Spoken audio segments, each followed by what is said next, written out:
인과응보라는 말은 너무도 흔하지만 그 말만한 세상의 진리가 또 없는 것 같아요. 학생이 공부를 열심히 하면 좋은 대학에 가고 학창 시절 친구를 괴롭힌 연예인이 훗날 대중에게 문매를 맞듯 과거 자신의 행동은 반드시 자신의 미래를 바꿔놓기 마련이니까요. 1년 전 한 사건으로 인해 제가 왜 그 인과응보라는 말을 다시 한번 되새기게 되었는지, 또한 어떤 귀한 인연을 얻게 되었는지에 대해 지금부터 이야기를 시작해 볼게요. 저는 지방의 나름 큰 도시에 살고 있습니다. 제 본가는 근처 소도시였어요. 가까운 지금의 도시로 홀로 독립해 학습지 교사로 일하던 전 3살 많은 남편과 소개팅으로 만나 나이 32에 결혼을 하게 되었죠. 다른 것보다 고향이 같은 동양 사람이라는 것이 우리에게 큰 공감대를 형성해 주었거든요. 부부끼리 큰 식당을 운영하다 엄마의 무릎 문제로 식당을 접은 아버지는 놀면 뭐하냐며 당시 아파트 경비 일을 하고 계셨어요. 그런 아버지는 감사하게도 신혼집으로 아파트 한 채를 마련해 주셨습니다. 제가 사는 곳은 지방이라 서울에 비해 아파트 값이 그렇게 비싸지 않았거든요. 덕분에 우린 그 전에 모은 돈으로 혼수만 마련해 넉넉한 상태로 남편의 회사 근처 아파트에서 신혼을 시작할 수 있었죠. 결혼한 지 2년 뒤 우린 건강한 아들을 낳았습니다. 아들이 4살 땐 시아버지께서 사기를 당해 빚을 갚기 위해 월세집으로 시댁이 이사를 가야 했던 큰 사건이 있었어요. 그때 남편의 부탁으로 막 결혼했던 시동생 신우에 비해 넉넉했던 우린 시부모님께 7천만 원을 마련해 드리기로 했죠. 물론 그건 우리에게도 거금이었지만 가족끼리 돕는 건 당연한 일이라고 생각했거든요. 덕분에 급한 불을 끈 시부모님은 이사를 가지 않을 수 있었습니다.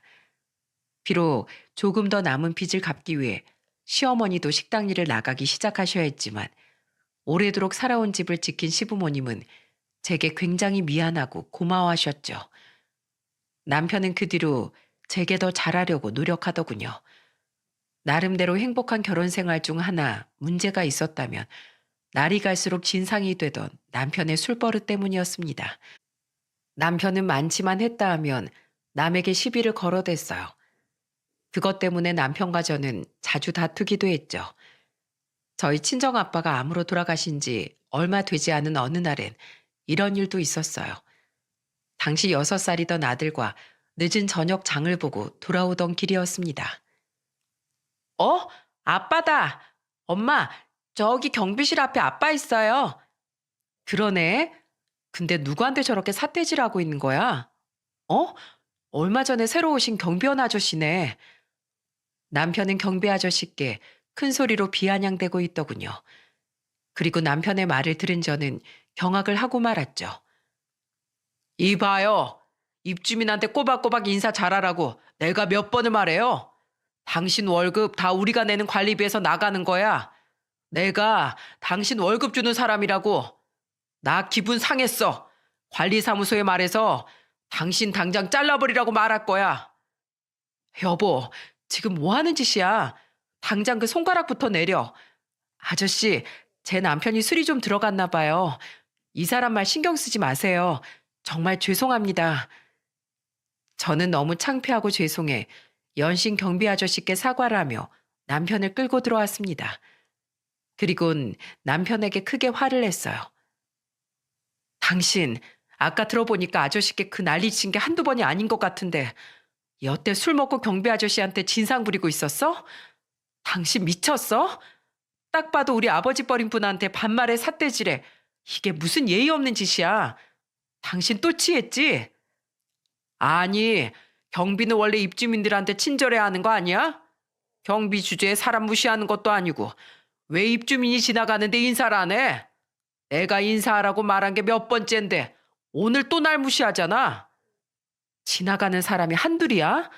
경비실에서 다른 일 하고 있으면 못 보실 수도 있지.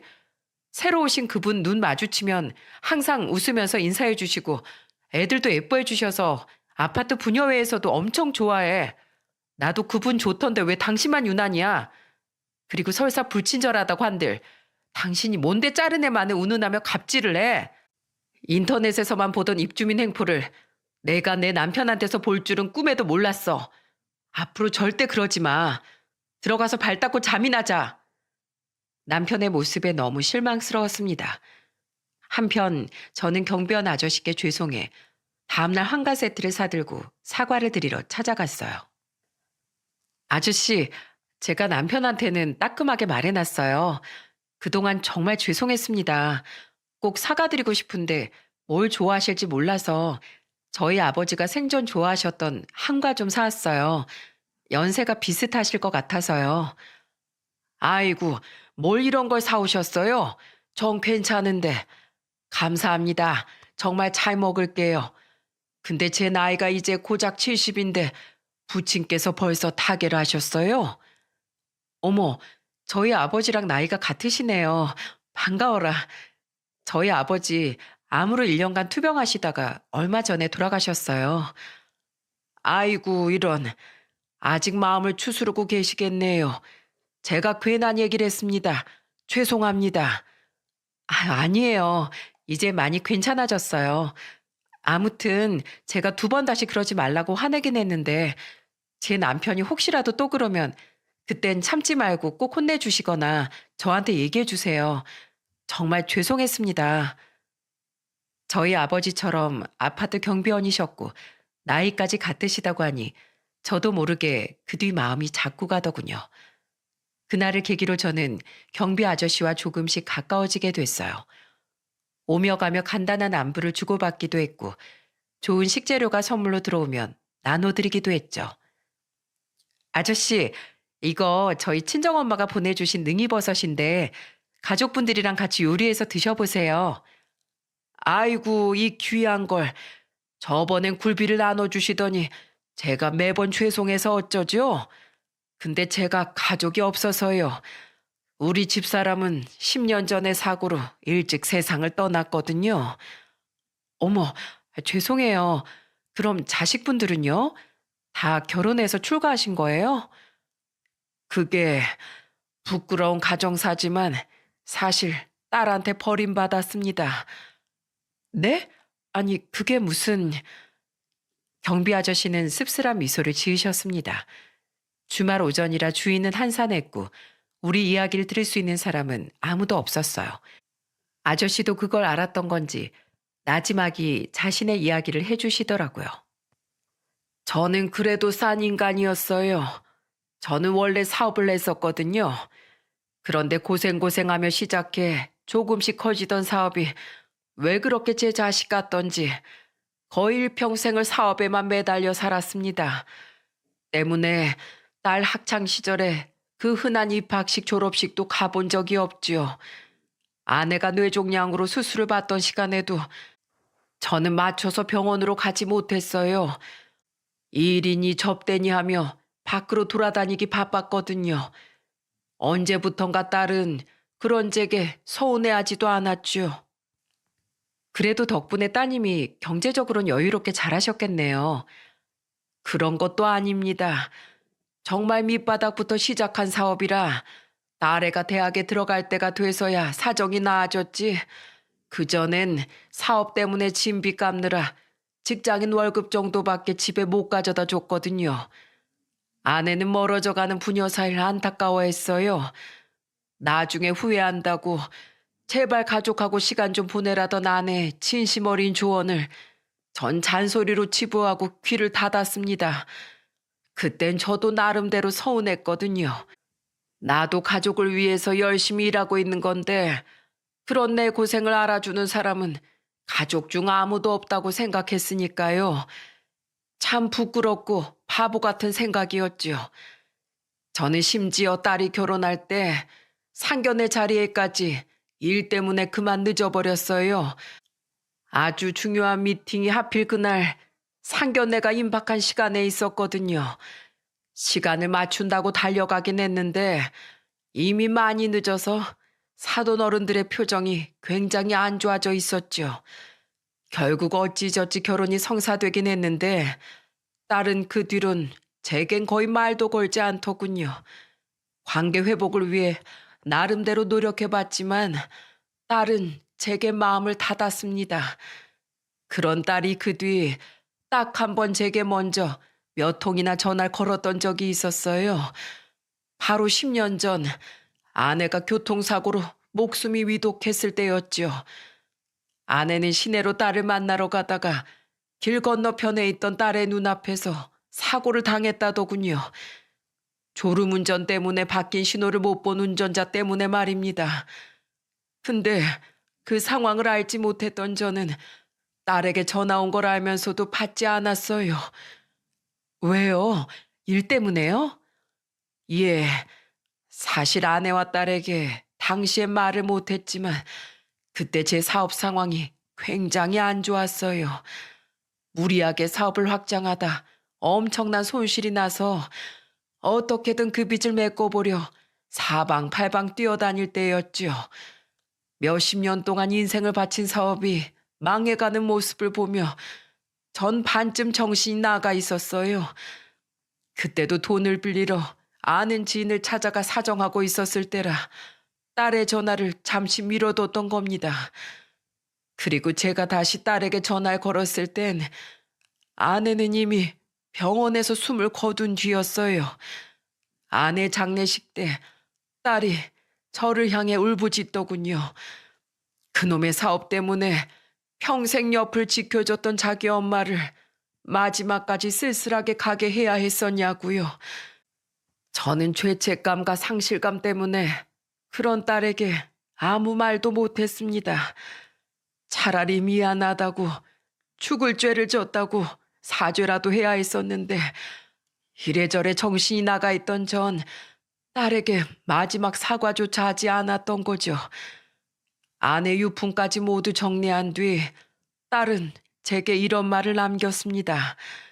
평생 아빠의 뒷모습만 보며 외롭게 방치됐던 엄마 대신 이젠 자기가 먼저 아빠를 버리겠다고요. 가족의 소중함을 모르는 저 같은 사람은 가족을 가질 자격이 없다고 하더라고요. 그 뒤 딸은 제게 연락을 끊었고 제 사업은 결국 망해버렸습니다. 그토록 치열하게 산 결과 제게 남은 건 아무것도 없었죠. 가족도 사업도 돈도 그 어느 것도요. 사업과 아내를 잃은 고통으로 술만 퍼마시다 보니 그제야 알겠더라고요. 제게 정말 중요한 건 항상 제 곁을 지켜주던 아내였고 또한 가장 부모의 사랑이 필요한 시기에 딸에게 아빠로서의 자리를 지켜줘야 했다는 거였다는 걸요. 하지만 뒤늦게 후회한들 어쩌겠습니까? 제 손으로 놓아버린 딸과의 관계를 사과 한마디로 되돌리기엔 이미 너무 멀리 온 것을요. 딸에게 너무 미안해서 저는 딸에게 연락을 해보지도 못했습니다. 그렇게 전 세상에 이렇게 혼자가 된 거죠. 그럼 따님하고는 연락을 전혀 안 하시는 거예요? 근황도 모르시고요? 조금은 압니다. 우리 사위가 워낙에 착한 사람이라 딸 몰래 가끔씩 제게 안부를 전해주곤 합니다. 딸이 사위일 때문에 이 지역으로 이사 온 걸 작년에 알게 돼서 고민 끝에 저는 서울에서 일하던 경비직을 그만두고 이 지역으로 내려와 여기 일을 구한 거예요. 물론 딸은 모르겠지만 이렇게라도 딸의 곁에 있고 싶어서요. 이렇게 말하고 나니 참 부끄럽지만 속은 시원하네요. 한 번도 누군가에게 제 이야기를 털어놔 본 적이 없었거든요. 저 참 못나게 살았지요. 사모님을 보면 마치 또래인 제 딸이 떠올라 가슴이 많이 아팠습니다. 내가 사랑을 많이 줬다면 우리 딸도 나한테 이렇게 밝은 미소를 보여줬을까 하는 괜한 미련과 후회 때문에 말입니다. 사실 저도 그랬어요. 아저씨랑 동갑이셨다던 저희 아버지도 경비 일을 15년이나 하셨거든요. 그래서 저도 아저씨께 마음이 많이 쓰이더라고요. 그리고 따님 일은 참 유감이에요. 그래도 사람 일이라는 게 언제 어떻게 될지 모르니까 분명 지금 아저씨의 마음을 따님이 알아주시는 날이 오지 않을까요? 경비 아저씨의 깊은 사정을 알게 되자 더더욱 마음이 쓰이더라고요. 그러다 한 번은 아저씨께 굉장히 고마운 일이 생기기도 했어요. 다친 저희 아들을 발견한 아저씨가 직접 아들을 들쳐업고 근처 병원으로 뛰어가 주셨던 거죠. 친구들과 아파트 놀이터에서 놀다 공을 주우러 아파트 정문으로 뛰어갔던 우리 아들이 그만 배달 오토바이에 치이는 사고를 당했거든요. 정말 감사해요, 아저씨. 마트가 바로 앞이었어도 애한테 제가 눈을 뗐으면 안 됐던 건데요. 아닙니다. 병원이 100m밖에 안 되는 코앞인데 구급 잘 기다리느니 그게 빠를 것 같더라고요. 애가 많이 안 다쳐서 천만다행입니다. 답례비라도 드리고 싶었지만 아저씨는 극구 사양을 하시더라고요. 그동안 자신이 제게 받은 것이 훨씬 더 많다면서 말이죠. 저는 나중에 남편에게도 아저씨에게 감사하다고 인사를 드리고 오라고 계속 채근했는데 남편은 뚱한 표정으로 이러더군요. 당신 왜 그렇게 그 경비한테 유난이야? 경비잖아. 입주민이 다치면 당연히 그렇게 해야지. 자기 월급 주는 사람들인데. 당신 아직도 그 소리야? 당신 그거 진짜 잘못된 생각이야. 세상에 남을 위한 일이 당연한 사람이 어딨어. 그리고 내가 전부터 말하려고 했는데 우리 아버지도 경비를 하셨던 거 알지? 당신이 경비 아저씨 직업적으로 무시하는 거 나 기분 나빠. 당신이 직업적으로 누군가를 무시해도 될 이유는 세상 어디에도 없어. 설마 당신 요새도 아저씨께 함부로 대하고 있는 거 아니지? 아휴, 아니야. 당신 내가 또 그러면 아저씨한테 말하라고 했다며? 내가 아무 짓 안 했으니까 아무 말 없는 거겠지. 그리고 당신 요새 왜 이렇게 집에 늦게 들어와? 주말에도 회사 등산 모임이다, 특근이다 하면서 계속 나가고 거의 1년째 그러고 있잖아. 애랑 잘 놀아주지도 않고. 애가 엄청 서운해하다가 요샌 체념했는지 아예 당신 찾지도 않더라. 내가 괜히 그래? 요새 회사가 한창 더 성장하느라 바빠서 그렇지. 그리고 이럴 때 상사 비위도 잘 맞춰야 나도 승승장구하지. 당신 애 다친 이유로 일도 그만뒀잖아. 당신이 나 대신 애한테 더 집중해주면 되겠네. 점점 가족에게 소홀해져가는 남편 때문에 속상하면서도 일 때문이라고 하니 아무 말도 못하겠더라고요. 그리고 그런 남편을 보며 문득 경비 아저씨의 과거가 떠올라 가슴이 아프더라고요. 생각난 김에 저는 다음 날 오전 경비 아저씨께 크게 자른 치즈케이크 한 조각을 접시에 받쳐 가져다 드렸어요. 이게 웬 케이크입니까? 사실 어제가 돌아가신 저희 아버지 생신이셨거든요. 아버지 생각이 나서 아버지가 제일 좋아하시던 걸로 사봤는데 남편도 어제 늦게 들어오고 우리 애는 배탈이 나서 먹이지도 못했어요. 혼자 다 먹기 힘들어서 그런데 저랑 좀 나눠 먹어 주시지 않을래요? 저야 감사하죠. 잘 먹을게요. 근데 신기하네요. 부친께서 저랑 나이도 직업도 같은 것도 모자라 생일까지 비슷했다니까요. 제 생일도 내일이거든요. 어머, 정말요? 신기해라. 그럼 내일은 쉬시나요? 쉬긴요. 집에서 기다리는 가족도 없는데 나와서 돈이나 열심히 벌어야죠. 내일도 오늘처럼 오전조로 출근합니다. 그래도 사모님 덕분에 하루 일찍이지만 이번 생일엔 케이크도 먹고 좋네요.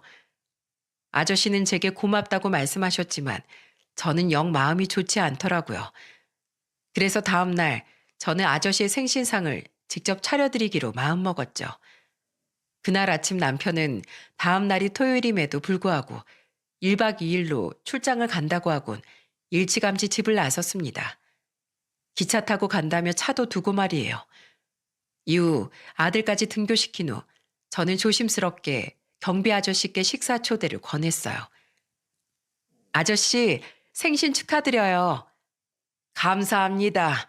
오늘 처음 받는 축하 인사네요. 저 아저씨, 사실 제가 미역국을 좀 끓였어요. 아저씨 생신이라고 해서요.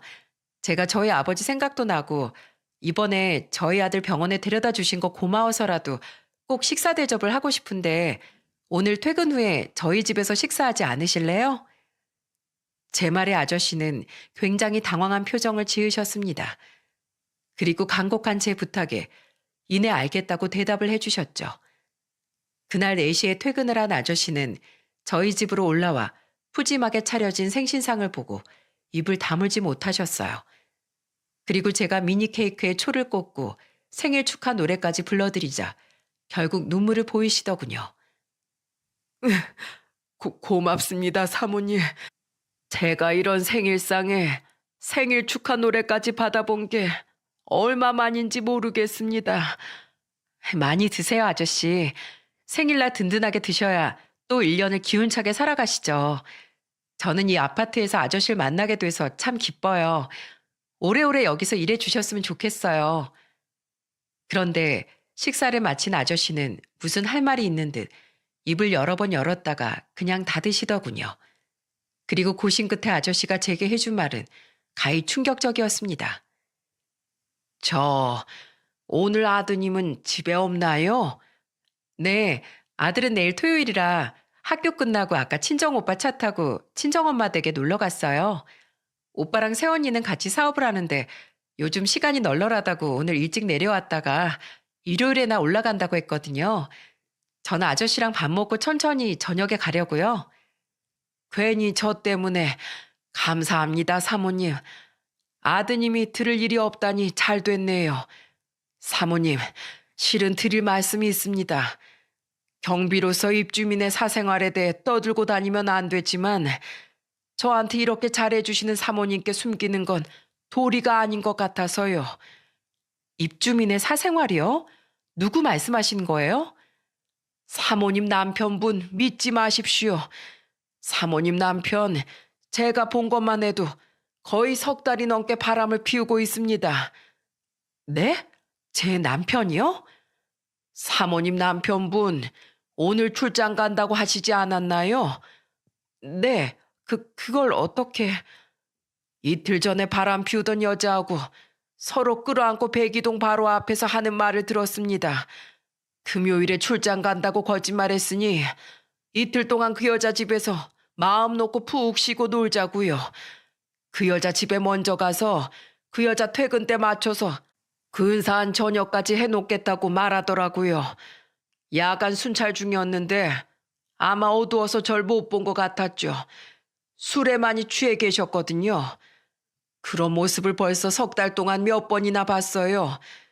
처음엔 어두워서 긴가민가 했는데 몇 번 보다 보니 사모님 남편 얼굴이 확실히 맞더군요. 제가 그날 동영상도 몰래 찍어놨었어요. 나중에 사모님께 도움이 될까 싶어서요. 아저씨는 제게 휴대폰으로 영상을 하나 보여주시더군요. 옆모습이라 여자의 얼굴이 선명하게 보이진 않았는데 10년 가까이 같이 산 남편의 옆얼굴만은 확실하게 알아볼 수 있었어요. 영상 속 두 연놈은 서로 부둥켜 안고 스킨십하고 난리가 났더라고요. 그리고 영상 속 남편의 말을 듣고 저는 그제야 수년간 몰랐던 남편의 실체와 속마음을 알 수 있었습니다. 오늘 안 들어가면 안 돼? 안 돼. 회사에서 야근하느라 밤샜다는 핑계는 이번 달에 2번이나 써먹었어. 치, 당신도 빨리 나처럼 이혼해. 그래야 나랑 같이 살지.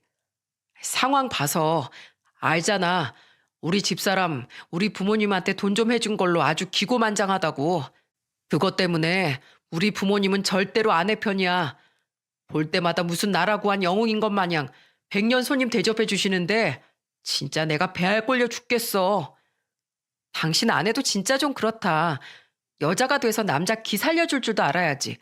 친정에서 집 해주고 돈 좀 있다고 어쩜 그렇게 콧대가 높대?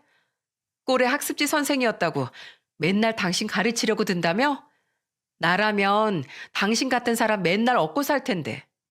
자기가 항상 그렇게 말해주니까 내가 자기한테 이렇게 위로받는 거야. 내가 머리핀 하나만 사줘도 당신은 얼마나 고마워해. 근데 우리 집사람은 다시 돈 모아야 한다면서 돈. 아유, 아주 지겨워 죽겠어. 우리 부모님한테 그깟 돈 몇천 해준 거 가지고 아주 더럽게 생색을 낸단 말이지. 집에 돈이 없다 보니 처가에도 맨날 눈치 보이고 집에서도 아내 비위 맞추느라 힘들고 돈이 없으니까 내가 어디서 길을 못 펴요. 그러니까 술만 먹으면 그렇게 화가 나지. 근데 그 와중에 아파트 비품처럼 갈아치워도 되는 경비원한텐 왜 그렇게 또 잘해주는지.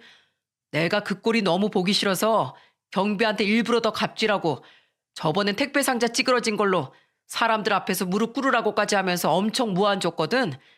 제풀에 지쳐서 여길 그만두게 하려고. 근데 나한테 아내랑 아들 생각해서라도 바르게 살아야 한다고 오히려 나한테 훈계를 하더라. 우리 아내한테 말 안 할 테니까 가족 생각해서 정신 좀 차리래. 나중에 가족 잃으면 반드시 후회한다고. 어따 대고 경비 주제에 사람을 가르치려고 드는지 원. 내가 그 경비 꼭 잘라버리고 말 거야. 화내지 마. 자기한테 내가 있잖아. 얼른 들어가서 씻고 연락해. 우리 요새 너무 간이 커졌다. 맨날 자기 아파트 앞까지 이렇게 같이 오고. 언젠간 당신이랑 여기서 헤어지는 게 아니라 같이 집으로 들어갈 날이 오겠지? 그럼 내가 자기한테 못 해줄 게 뭐가 있겠어? 아파트든 명품이든 다 해줄게. 그 말을 마지막으로 영상은 끝이 났습니다. 기가 막히다 못해 허탈하더라고요. 저는 나름대로 가족으로서 시댁에도 남편에게도 최선을 다했는데 그 배려에 대한 결과가 이거라니요. 그럼 그 큰돈이 없어졌는데 흥청망청 돈을 어떻게 씁니까? 당연히 처음부터 다시 모아야 하니 그렇게 말했던 건데 남편은 그런 제 말을 자격지심으로 가지고 받아들인 모양이었어요. 나쁜 자식, 어떻게 지가 나한테 이래? 울지 마세요, 사모님. 이런 사람 때문에 흘리는 사모님 눈물이 너무 아깝습니다. 죄송해요, 아저씨. 왜 그동안 그놈이 아저씨한테 그러는 거 저한테 얘기 안 하셨어요? 부디 사모님을 위해서라도 남편분이 정신 차리고 사모님과 아드님께 좋은 남편, 좋은 아빠로 남아 주었으면 했거든요. 제가 말씀드리면 두 분 사이가 나빠질 것 같아서요. 사모님은 저한테 이렇게 잘해주셨는데 저는 이런 나쁜 소식만 전해드려서 정말 죄송합니다. 아니에요. 오히려 제가 너무 감사하죠. 아저씨 아니었으면 전 계속 이딴 놈에게 속고 살아야 했을 거잖아요. 저, 저를 배신한 그놈 아주 빈털터리로 쫓아내버릴 거예요. 제 부탁으로 영상을 제게 전해준 아저씨는 끝까지 제게 미안해하며 돌아가셨습니다. 저는 그런 아저씨에게 전혀 그러실 필요 없다며 미리 싸둔 음식들을 쇼핑백에 담아 손에 쥐어드렸죠. 그 뒤 집에 혼자 남은 저는 남편을 어떻게 족쳐버려야 하나 그거 하나만 고민했어요. 그때 남편이 두고 간 차가 생각나더라고요. 저는 황급히 주차장으로 내려가 차에 있는 블랙박스를 뒤졌습니다. 제가 볼 거라고는 생각도 못했는지 블랙박스엔 최근 남편이 상간녀와 차에서 마음 놓고 한 애정 행각들이 고스란히 녹화되어 남아있더군요. 그리고 상간녀의 얼굴을 제대로 확인한 저는 또다시 기함을 하고 말았죠. 이 여자 우리의 어린이집 선생이었던 여자 아니야? 설마 애 몇 번 데리러 갔다고 그 사이 둘이 눈이 맞았던 거야? 그제야 다시 아저씨에게 받은 영상을 돌려보니 옆얼굴이 그 여자가 맞더라고요. 상상도 못한 정체에 두 팔에 소름이 돋았습니다. 그리고 내비게이션을 뒤져보니 유독 자주 목적지로 찍힌 빌라 주소가 있더군요. 저는 직감했어요. 그곳이 바로 그 상간녀의 집이라는 걸요. 주소를 보니 가까워 보였는데 거리를 찍어보니 세상에 거리가 걸어서 고작 10분밖에 되지 않더라고요. 그러니까 그 상간녀가 자주 이곳까지 오고 남편 놈도 오늘 차를 두고 갔던 거였습니다. 떨리는 가슴을 부여잡고 저는 집으로 돌아와 블랙박스 영상을 제 USB에 저장했어요. 그리곤 그 상간녀의 집을 급습해 두 연놈을 요절내버리고 싶었는데 아무리 생각해도 혼자 가기엔 너무 떨리고 무섭더라고요. 결국 저는 눈물을 펑펑 흘리며 전화를 걸어 지원군을 요청했죠. 저 집이야? 개자식, 내가 절대 가만 안 둬. 고마워 오빠, 여기까지 달려와줘서. 그 사람은 바로 1시간 반 거리에 친정엄마 집에 있던 제 오빠였습니다. 우느라 발음이 다 뭉개졌던 제 말을 듣고 오빠는 한달음에 제게 달려와 주었고 그런 오빠의 차를 타고 우린 상간녀가 살고 있는 빌라 앞으로 향한 거죠. 하지만 정확한 호수까지 알지 못한 오빠와 전 차에서 빌라 정면의 창문들만 바라보며 초조하게 기다렸어요. 아직 시간이 8시밖에 안 됐으니 남편과 상간녀가 밖으로 한 번이라도 나오기를 바라며 말이죠. 그리고 그런 우리의 눈에 기가 막힌 우연이 펼쳐지더라고요. 오빠, 저거 우리 애 아빠 맞지? 베란다 창문 열고 담배 피우는 저 남자. 맞네. 옆에서 속옷만 입고 맞담배 피는 여자. 그 어린이집 선생 맞아. 저 집이야, 오빠. 기다려. 내가 얼굴 보이게 사진 찍어놨으니까 두 연놈 창문 닫고 들어가면 그때 쳐들어가자.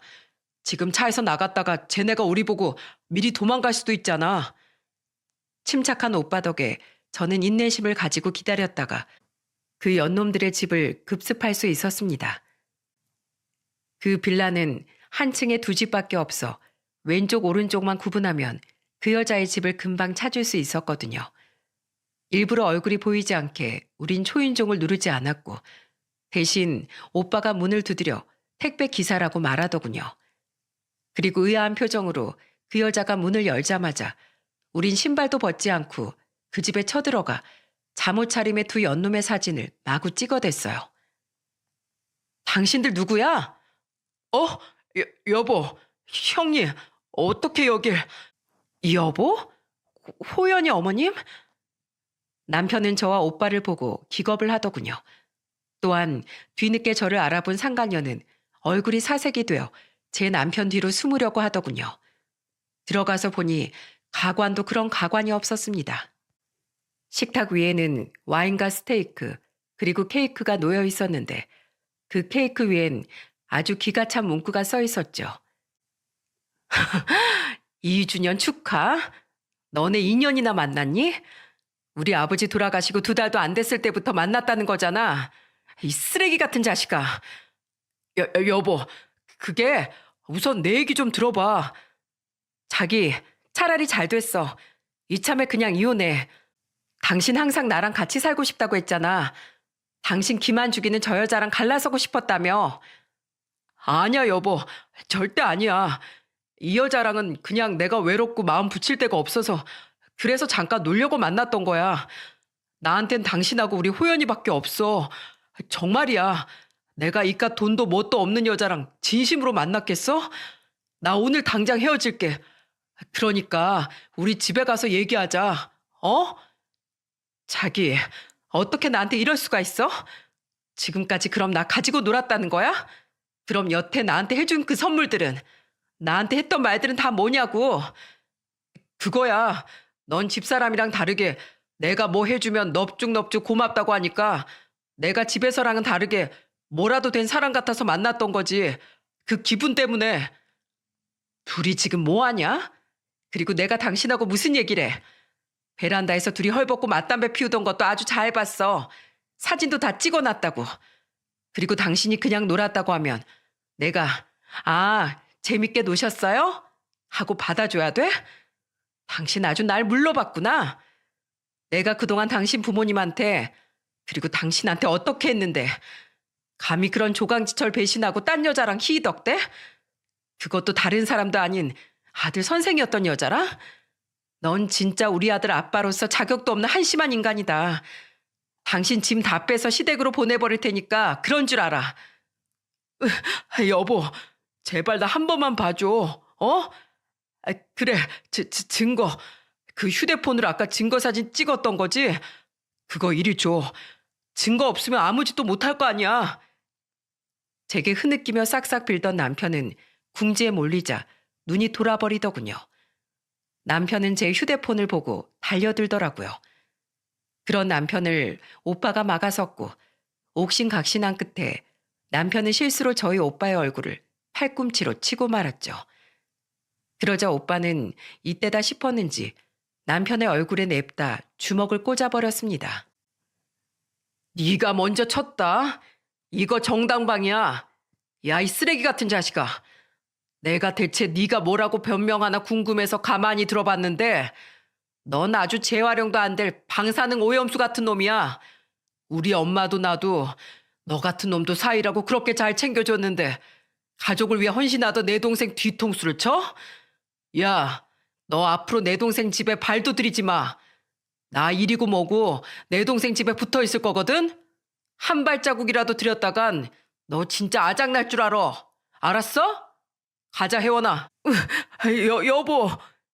여보라고 부르지도 마. 넌 여보의 여자도 입에 올릴 자격도 없어. 오빠의 주먹이 꽤나 매웠는지 남편은 엉엉 울면서도 저를 뒤따라오지 못하더라고요. 다음 날 저는 오빠와 함께 정말로 남편의 짐을 모조리 싸서 시댁으로 보내버렸습니다. 그리고 시댁 식구들이 모두 있는 단체 채팅방에 제가 가지고 있던 증거들을 전부 전송해버렸죠.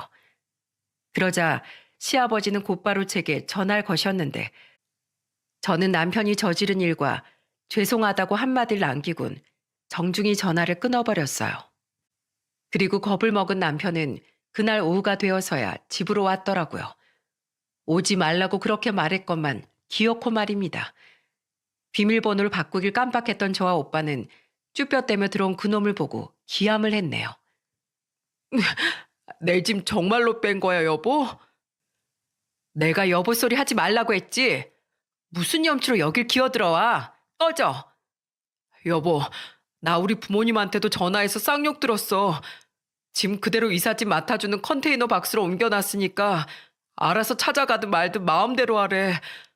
나같이 아내 은혜도 모르는 인간은 아들로 생각도 안 할 거래. 그리고 그 여자도 어제 나랑 대판 싸우고 오늘 나 쫓아냈어. 나 뻥하고 차였다고. 그래서 나 갈 데가 없어.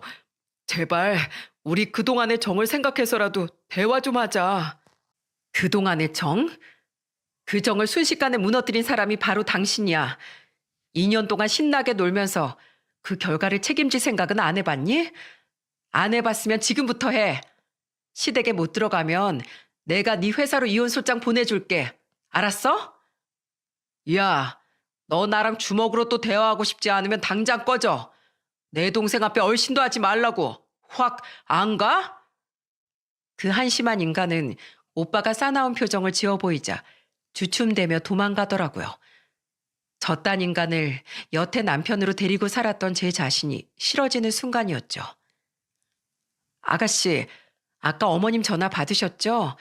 걱정 많으시더라고요. 네, 그래도 잘 안심시켜드렸어요. 어제 저희 애 봐주셔서 감사해요, 새언니. 아니에요. 여보, 나 애들이랑 먼저 서울 갈 테니까 일은 신경 쓰지 말고 아가씨 지켜주다가 천천히 올라와. 미팅은 다 내가 할 테니까 당신이 해결해야 할 일은 내가 메일로 보내줄게. 친정 엄마와 통화 후 새언니는 저희 아들을 직접 집에 데려다주고 서울로 올라갔습니다. 새언니의 배려 덕에 오빠는 한동안 저희 집에 머무를 수 있었죠.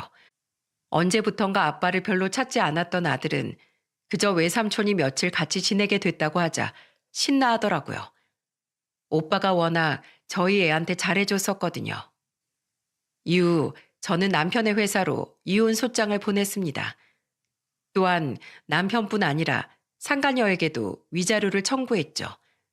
그리고 그걸로는 분이 풀리지 않아 제가 예전에 학습지를 맡았던 유아 엄마들과 아파트 부녀의 여자들, 그리고 아직 애들을 그 어린이집에 보내고 있었던 친한 아파트 내 엄마들에게 전화를 걸어 하소연식으로 두 연놈의 이야기를 전부 퍼뜨렸어요.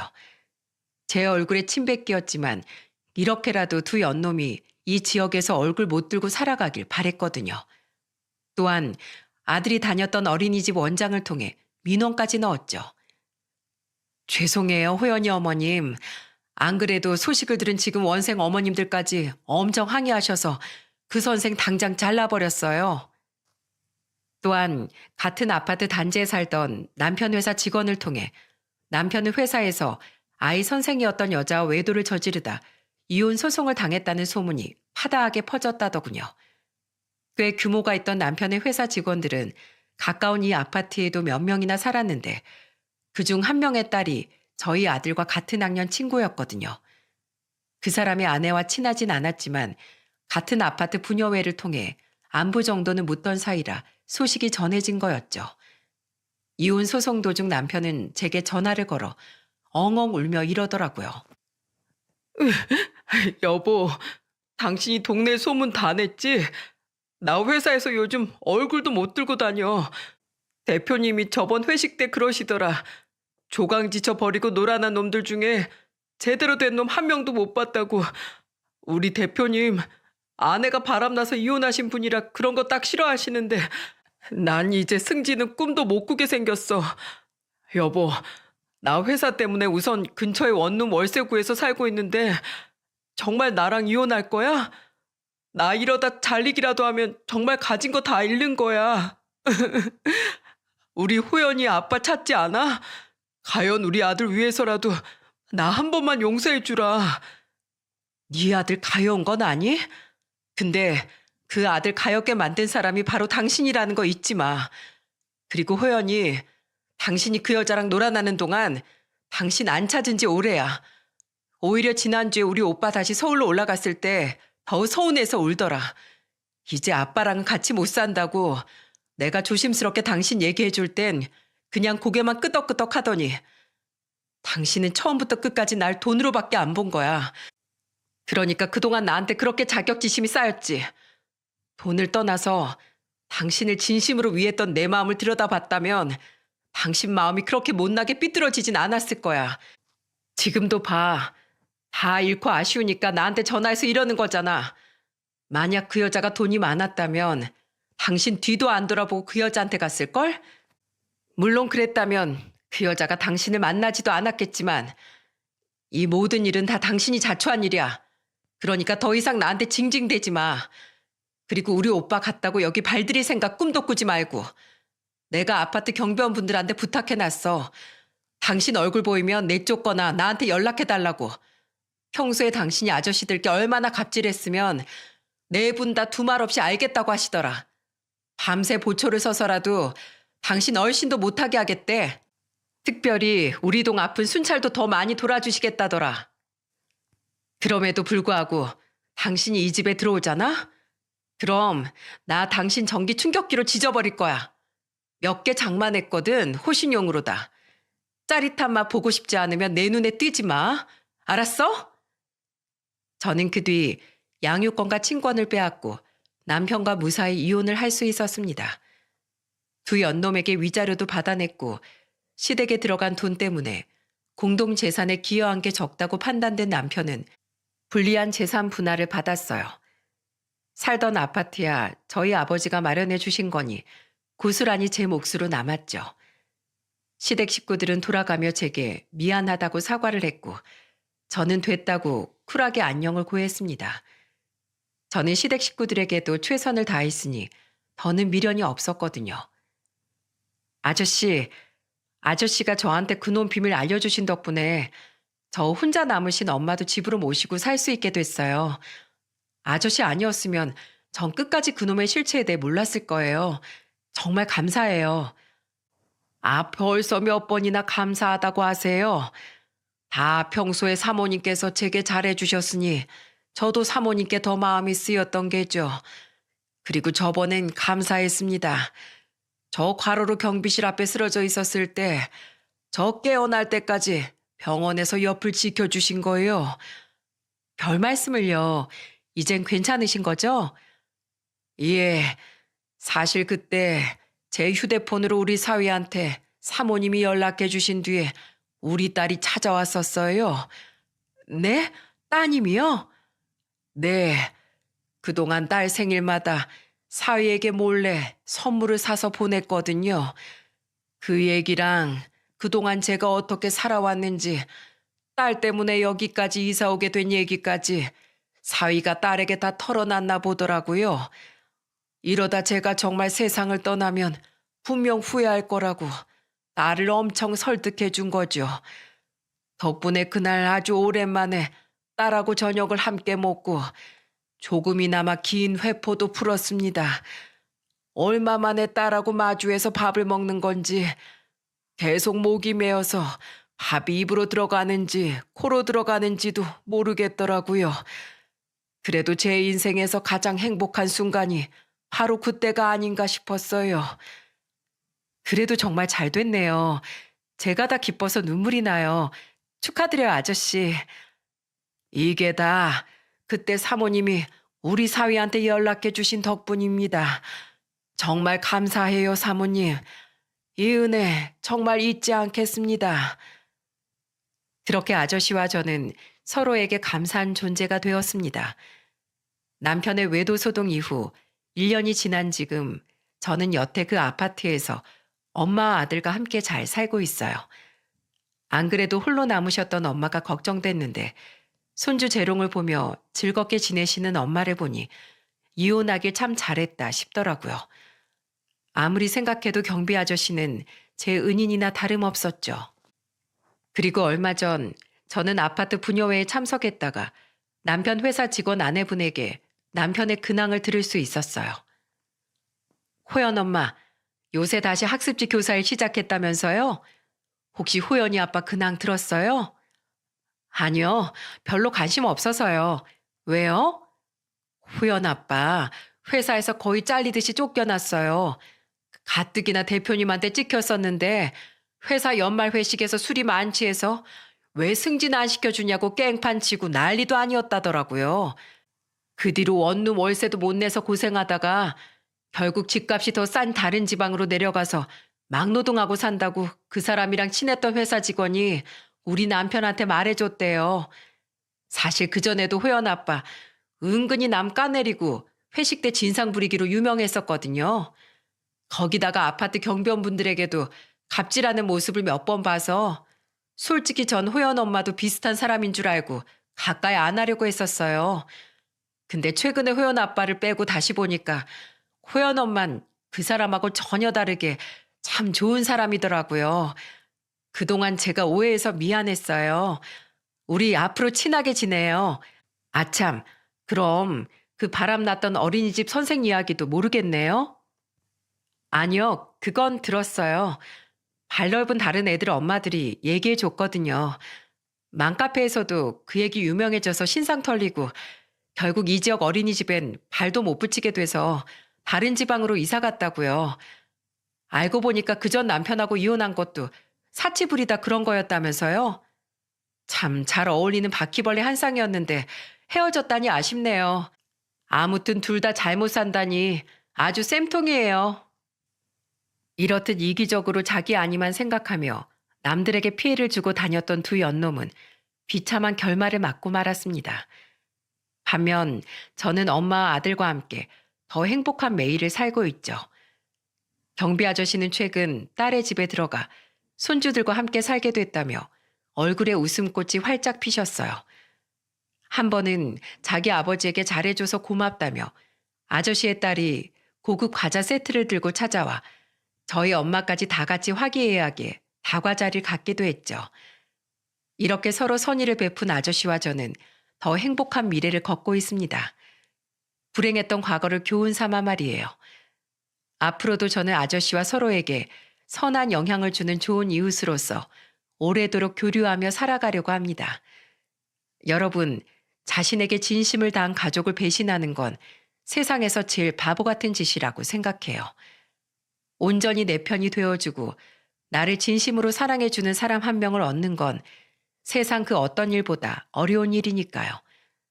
그러니 여러분은 제 전남편처럼 경거망동하여 가진 모든 것을 잃지 마시고 또한 경비 아저씨처럼 뒤늦게 후회하지 말고 가족의 소중함을 항상 되새기며 살아가시라는 말을 하고 싶어 저는 이 사연을 보내게 되었습니다.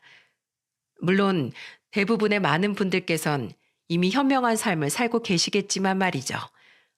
비도 왔다가 눈도 왔다가 날씨가 참 기승을 부리는 요즘입니다. 날씨의 변덕 속에서 감기 조심하시고 모두들 가족의 품 안에서 행복하시길 바랍니다. 감사합니다.